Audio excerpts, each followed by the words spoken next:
Hi student, DElEd second semester गणित शिक्षण में आपका फिर से स्वागत है। जैसा कि हम लोग पढ़ रहे थे लघुत्तम महत्तम को कैसे हम लोग याद करते हैं उसके बारे में ढेर सारे सवालों को और उसके बारे में उसको हम लोगों ने जाना कि कैसे उसको हल किया था और कैसे सवाल बनते हैं उसके बारे में हम लोग ढेर सारे सवालों को हल किया था। आज की जो क्लास है वो नया टॉपिक है आप लोगों का, इसका नाम है व्यंजकों में प्रयुक्त जोड़ घटाना गुणा भाग के संकेतों तथा पुस्तकों का क्या करना सरलीकरण। मतलब कल एक तरह से पहले चैप्टर के बाद आप लोगों का दे दिया गया है बीजगणित। मतलब बीजगणित को हम लोग कैसे हल करेंगे और बीजगणित में से ढेर सारे सवालों को हम लोग एग्जाम के अंतर्गत कैसे उसको हल करने का प्रयास करेंगे। तो पहला है आपका बीजगणित का मीनिंग्स ऑफ अलजेब्रा।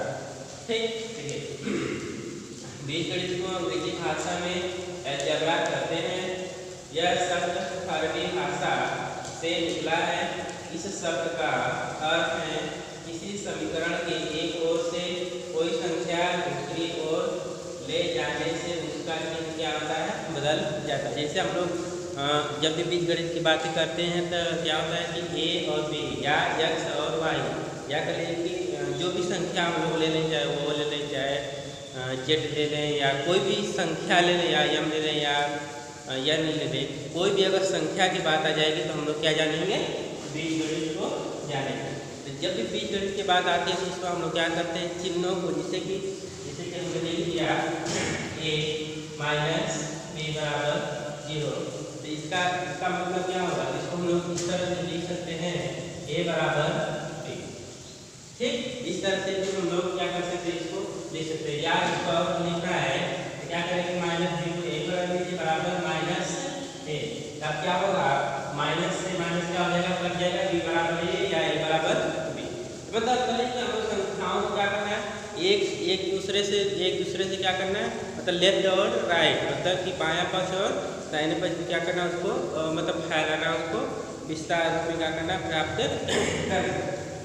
ठीक, ये तो क्या होगी, चिन्ह बदल। जैसे हम लोग ने यहाँ किया ए को यहीं पर रख दिया और माइनस बी है, जब भी हम लोग इक्वल टू उधर लेके जाएंगे तो क्या हो जाएगा, इसका मान ऑटोमेटिक क्या हो जाएगा, माइनस का प्लस हो जाएगा और यहाँ प्लस अगर रहता है तो उसका क्या हो जाता है, माइनस। ठीक, ये तो समझ में आ गई। अब नेक्स्ट है बीजगणित की आवश्यकता है। मतलब कि हमें बीजगणित की आवश्यकता हमारे दैनिक जीवन में क्यों पड़ती है और उसके लाभ क्या क्या हैं। देखिए अब जैसे गणित के प्रश्नों को सुविधा से हल करने के लिए संख्याओं को बीजों की आवश्यकता पड़ती है। बीजों मतलब कि जिस मान लीजिए संख्या हो गया 2 हो गया और 3 हो गया, तो इनको हल करने के लिए और सुविधा बनाने के लिए हम क्या लिख सकते हैं, 2a लिख सकते हैं, 3x लिख सकते हैं, या मतलब कि कोई भी संख्याओं के साथ हम क्या करते हैं, बीजों को मतलब कि a और b के टर्म से उसको क्या करते हैं, हम लोग लिख सकते हैं। हम लोग जैसे 1 हुआ तो 1 को हम क्या लिख सकते हैं, बीज के रूप में इसको a लिख सकते हैं या x लिख सकते हैं। ठीक, तो ये तो a 1 को खत्म हो गया, 1 की जगह पर या तो a लिख दिया या तो x लिख दिया। मतलब कि संख्याओं को क्या करना, बीजों के रूप में प्रेजेंट करना ही क्या होता है, उसके लिए आवश्यक हमारे दैनिक जीवन में होती है।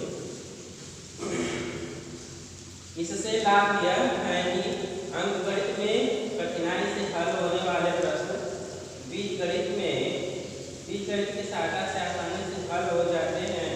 मतलब कि अगर हम लोग मान लीजिए जैसे 3 बराबर 3 माइनस 2 है, तो अगर वहाँ पर 3a या माइनस 2b कर लें तो वो भी क्या होता है, एक तरह से आसानी होती है, मतलब उस क्या करें, उस क्वेश्चन को हल करने के लिए।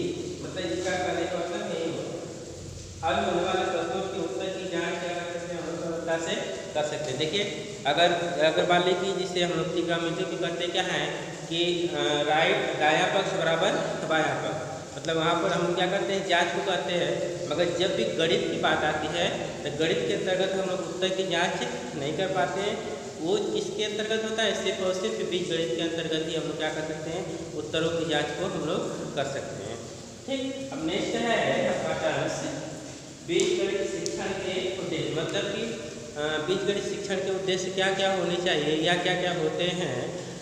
जिससे हम लोग गणित को पढ़ते हैं तो गणित का मुख्य उद्देश्य ये होता है कि बच्चों को क्या करना, गणना संबंधी तथ्यों को क्या करना, बताना, या बच्चों को ऐसी क्लास के अंतर्गत सुविधा मुहैया कराना जिससे बच्चे क्या हो सके, अपनी दैनिक जीवन की आवश्यकताओं को गणित के माध्यम से क्या करते हैं, हल कर सके। आइए टर्म से देख लेते हैं हम लोग।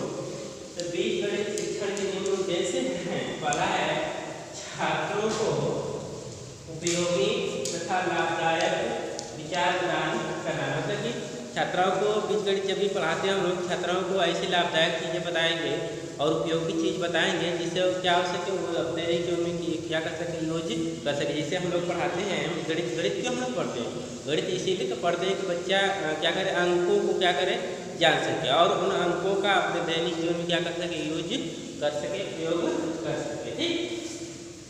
फिर दूसरा है छात्रों को गणित की अन्य शाखाओं में इनका प्रयोग करना सिखाना। मतलब कि बीजगणित का उपयोग हम लोग ये भी करते हैं कि त्रिकोणमिति में इसका यूज कर से करते हैं, गणित के अंतर्गत कैसे इसका यूज करते हैं। मतलब विभिन्न शाखाओं के अंतर्गत या कह लें कि फिजिक्स में, केमिस्ट्री में या हर तरह से स्टैटिक्स में इसका कैसे उपयोग करते हैं, उसके बारे में बच्चों को क्या करना है, आगे के बारे में बताना। ठीक। फिर तीसरा है छात्रों में तथ्यों का उचित प्रकार से सामान्यीकरण करने की क्षमता का विकास करना। मतलब जो भी तथ्य हैं वो तथ्य क्या करना, बच्चों के सामने प्रेजेंट करना कि ये तथ्य हैं, ये तथ्य नहीं है, उसके बारे में क्या करो, आपको रिलेट करके उसको समझने का प्रयास करो।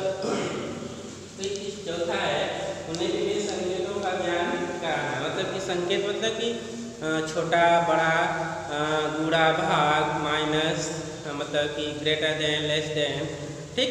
मतलब ये सब के बारे में क्या करना, बच्चों को बताना, और इसके अंतर्गत बीजगणित के अंतर्गत। ठीक। फिर पांचवा है उसमें गणना संबंधी योग्यताओं का क्या करना, विकास करना। मतलब कि वही टर्म से हो रही पहले वाला, उनमें क्या करना, गणनाओं से संबंधित क्या करना, जानकारी प्रदान करना। ठीक। अब देखिए नेक्स्ट है संबंध सूचक संकेत। जब भी हम लोग बीजगणित पढ़ते हैं तो उसके अंतर्गत क्या होती है, बहुत ढेर सारे क्या होते हैं, चिन्ह होती हैं। उस चिन्ह को अगर हम लोग जान जाएंगे तो कल की बीजगणित क्या हो जाएगी, आसान हो जाएगी। मतलब कि माइनस का कब करते हैं, और माइनस का बराबर इक्वल के उधर ले जाएंगे तो क्या होगा, अब इक्वल के इधर लेके आएंगे तो क्या होगा, उसके बारे में क्या करेंगे हम लोग जैसे कि पहला है जब दो संख्याएं परस्पर क्या हो, बराबर हो। मतलब कि कह लीजिए कि जैसे दो संख्याएं हो, जैसे x y हो, तो x बराबर y हो या 2 बराबर 2 हो, तो उसको हम लोग किस टर्म्स के अंतर्गत लिखते हैं। जैसे कि जब संबंध सूचक क्या हो, a बराबर b, मतलब कि ये संख्या और ये संख्या बराबर हो तो उस समय किस चीज का यूज करते हैं, बराबर का चिन्ह का। ठीक।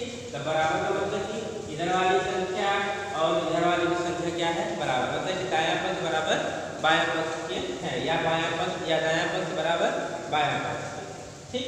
ये तो हो गया टर्म्स आपका।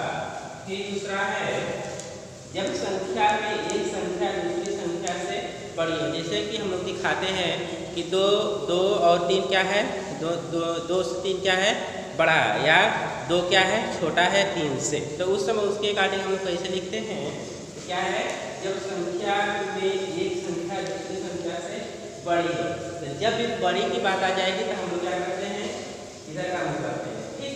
तो हम लोग यहाँ पर एक चीज देखते हैं, इधर का मुँह खुला होता है, उधर की संख्या क्या होती है, हमेशा से बड़ी होती है, और उधर का मुँह बड़ा बंद होता है, उधर की संख्या क्या होती है, छोटी होती है। जैसे हम लोगों ने यहाँ पर लिख दिया a is less than b, is less than है ना, is less than मतलब b मतलब कि b से a क्या है, छोटा है।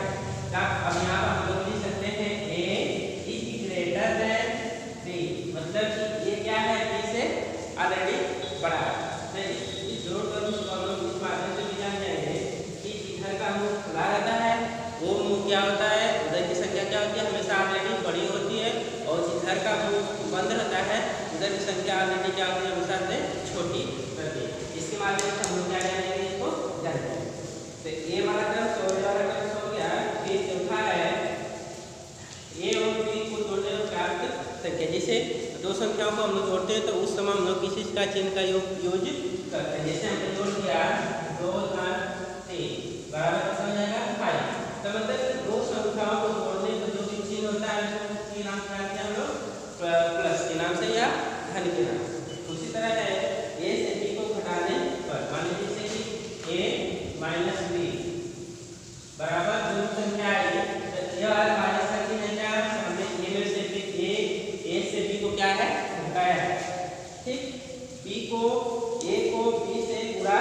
देने पर, मतलब कि a गुणते b, ठीक, a को b से भाग देने पर प्राप्त संख्या से a बटा क्या करेंगे उसको b कर लेंगे, ठीक। आशा करता हूँ कि पूरा का पूरा टर्म्स आपको समझ में आ गया होगा। इससे संबंधित यही क्वेश्चन आप लोग को बीटीसी फर्स्ट सेमेस्टर के अंतर्गत भी पढ़ाई गई है। इसका पूरा का पूरा नोट्स होगा आपके पास। तो उससे पहले कि फर्स्ट सेमेस्टर और सेकेंड सेमेस्टर के अंतर्गत काफ़ी चीज़ें आप लोगों को क्या हो रही है, मैच खा रही है। तो वहाँ से भी अगर कुछ चीज़ समझ में नहीं आ रही है तो वहाँ से भी आप क्या कर सकते हैं, हेल्प आप ले सकते हैं। अगर वहाँ से भी समझ में नहीं आए तो प्लीज़ कमेंट के माध्यम से क्या कर सकते हैं, उसको पूछ सकते हैं। आज के लिए इतना ही, और इसके बारे में जितने भी सवाल रहेंगे उस सवाल को हम लोग नेक्स्ट वीडियो के अंतर्गत देखने का प्रयास करेंगे। थैंक यू, धन्यवाद।